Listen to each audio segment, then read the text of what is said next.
여러분 안녕하십니까? 마태복음서 71강입니다. 오늘은 마태복음서 10장 5절에서 8절 말씀을 함께 읽고 여러분과 나누려고 합니다. 제가 봉독하겠습니다.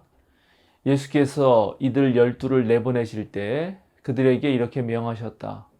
이방 사람의 길로도 가지 말고 또 사마리아 사람의 고을에도 들어가지 말아라. 오히려 길 잃은 양떼인 이스라엘 백성에게로 가거라. 다니면서 하늘나라가 가까이 왔다고 선포하여라. 앓는 사람을 고쳐주며 죽은 사람을 살리며 나병 환자를 깨끗하게 하며 귀신을 쫓아내거라. 거저 받았으니 거저 주어라. 지난 강의에서는 제가 12제자라는 제목으로 예수님께서 아주 다양한 부류의 사람들을 자신의 제자로 부르셨다는 사실에 대해서 함께 나누었습니다.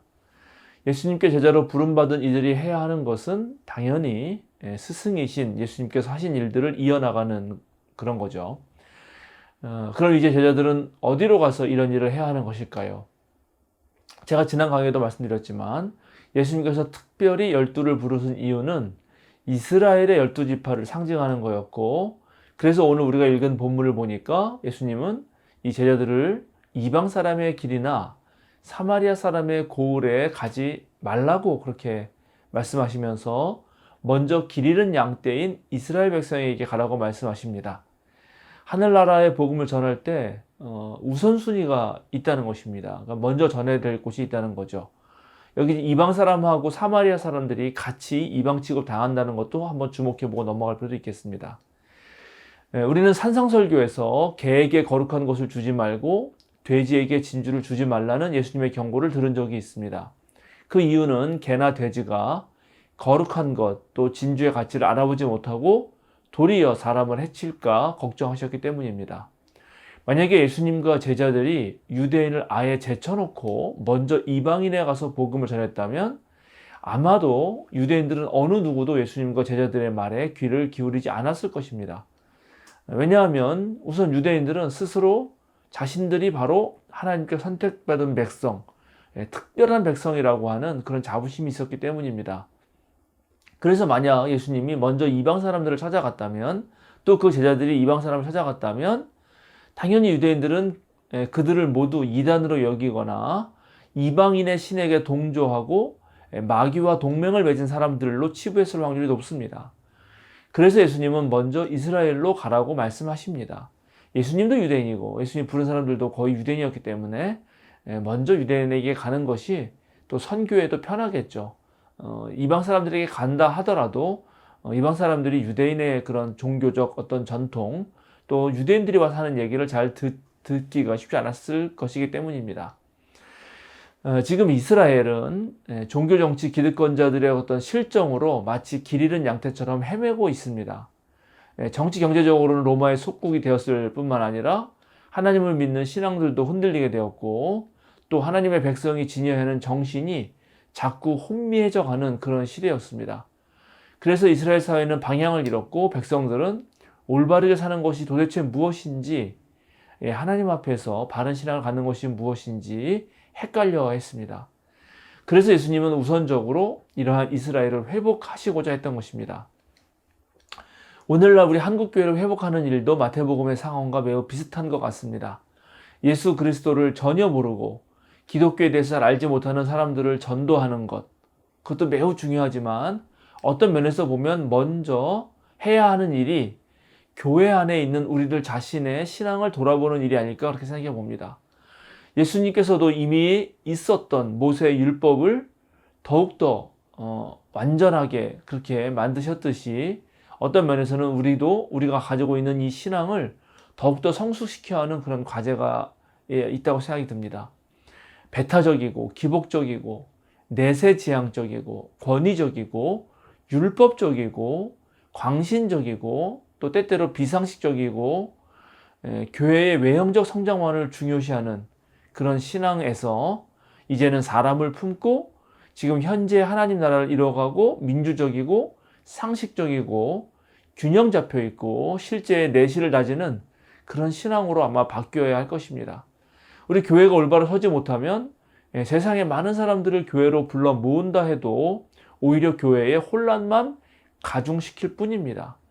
진정한 의미에서 예수 그리스도의 몸이 되기는 어려운 거죠.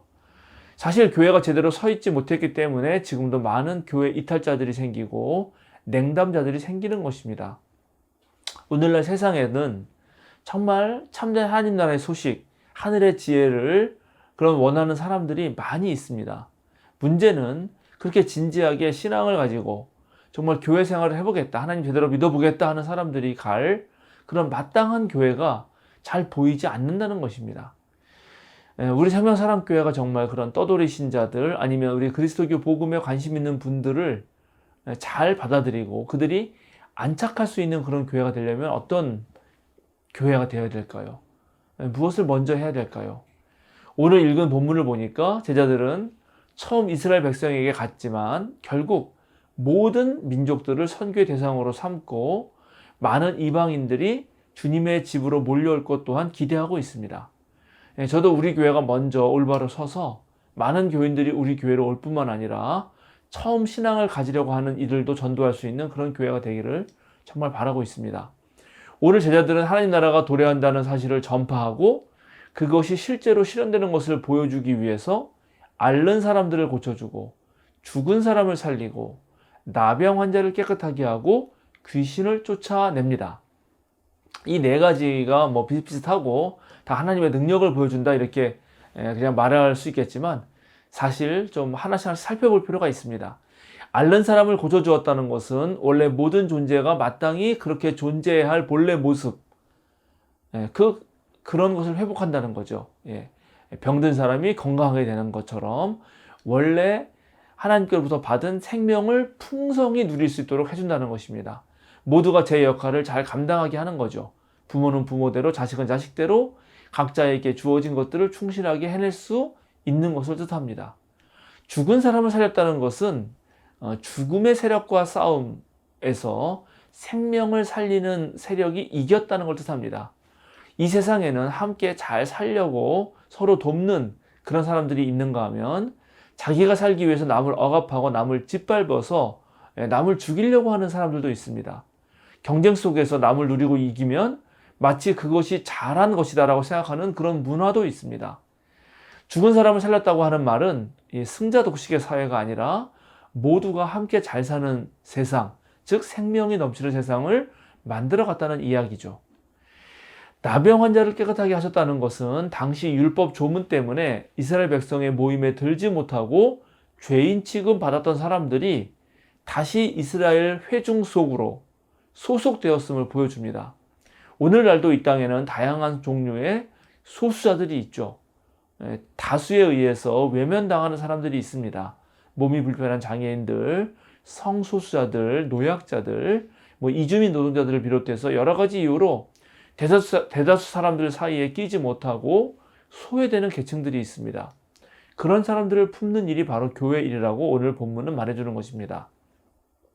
마지막으로 귀신을 쫓아냈다는 것은 모든 악의 세력을 물리쳤다는 것을 말합니다. 귀신이란 인간이 인간의 모습대로 살 수 없게 만드는 모든 세력을 뜻합니다. 귀신에 사로잡히면 자신의 의지대로 할 수 없고 귀신의 조종을 받게 되는데 사람을 이렇게 만드는 것이 오늘날 여러 가지가 있죠. 우선 개인의 욕망 같은 것, 그런 것이 과도하면 욕심의 눈이 어두워서 원래 인간의 그런 바른 모습이 아닌 다른 행동을 하게 되죠. 이 세상의 거대한 구조, 그것도 한번 딱 정착하게 되면 한 개인이 바꾸기가 매우 어렵습니다. 인간을 억압하는 그런 좋지 않은 이데올로기 같은 것들 좋은 예가 되겠죠. 그런 것들은 정말 사회 전체를 바꿔야 됩니다. 과거 독재 시절에 정말 한 사람의 권력으로 모든 것이 좌지우지됐고 국민 개개인들의 인권이 무시되는 경우가 많았죠. 그것을 바꾸는 것은 온 사람들이 함께 노력해야 되는 것입니다. 그런 사회에서 시민 개인은 노예나 종을 살게 되는데 그래서 민주주의 사회를 만드는 것이 매우 중요한 일이 된 것이죠. 그런 것이 성경에서 말하는 귀신 세력, 악을 물리치는 일이 될 수 있습니다.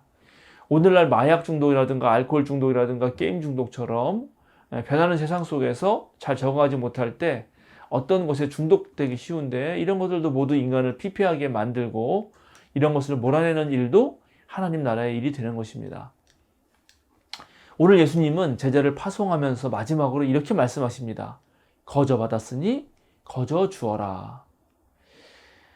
제자들이 예수님의 파송 명령을 받고 세상으로 나아갈 때 아마 매우 조심스럽게 그리고 신중하게 행동했을 것입니다.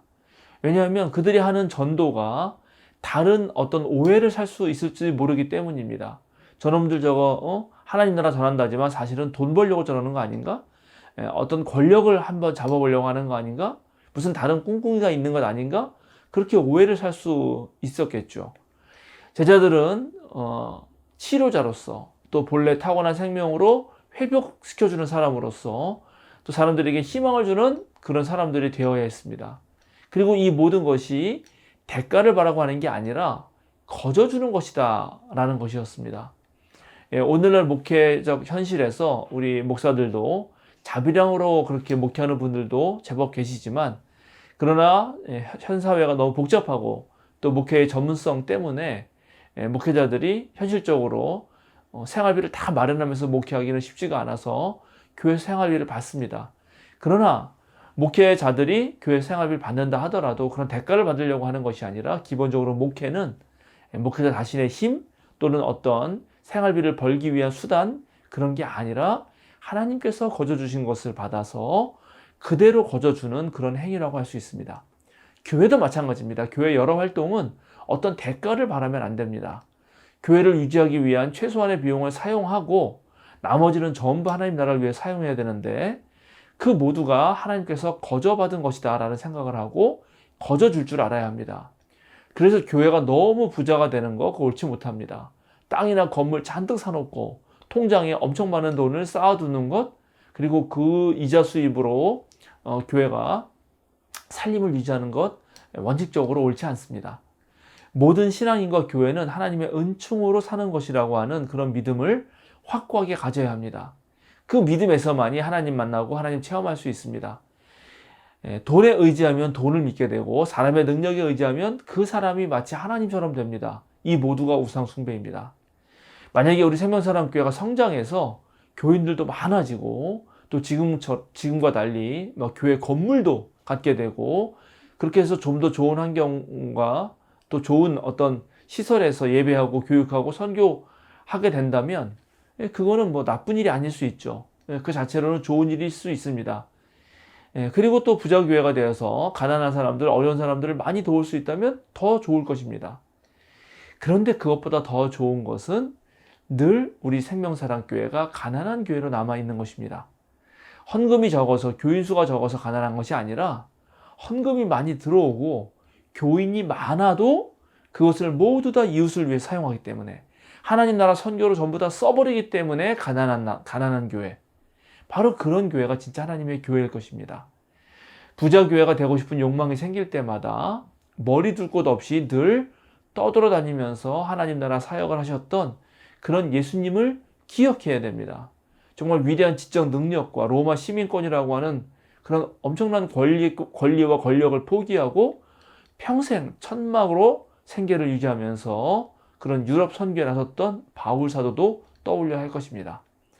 우리가 가진 것, 우리 모두의 능력은 하나님으로부터 왔습니다. 우리가 이 우주 자연을 만든 것이 아니기 때문이죠. 우리는 그저 태어날 때부터 하나님이 주신 것을 가지고 그것을 변형하거나 사용해서 그것으로 안락한 삶을 누리는 것입니다. 정말 모든 것은 하나님의 것입니다. 이렇게 하나님으로부터 많이 받았으니 이제 우리가 세상으로 나아가서 정말로 도움이 손길이 필요한 곳에 정말 물질적인 또는 정신적인 그런 영적인 나눔을 베풀어 주어야 합니다. 물질이 필요한 것에는 물질로, 정신적 배움이 필요한 것에는 가르침으로, 또 영적인 영양실조가 걸린 이들에게는 하나님의 따스한 품을 알려주어야 합니다. 거저 받았으니 거저 주어야 합니다. 바로 이것이 제자들의 소명이고 사명입니다. 오늘 마태복음서 71강은 여기서 마치겠습니다. 마태복음서 강해와 우리 생명사랑교회 다양한 신앙 영상이 여러분들에게 도움이 되신다면 주변에 많은 분들에게 소개도 해주시고 또 좋아요와 구독도 부탁드립니다. 그리고 우리가 이런 영상 작업을 더 열심히 할 수 있도록 늘 기도해 주시고 또 우리 교회 부교육자들 위해서도 여러분 더 많은 것으로 함께 지지해 주시면 고맙겠습니다. 그럼 오늘 강의 여기서 마치겠습니다. 다음 시간에 뵙겠습니다. 감사합니다.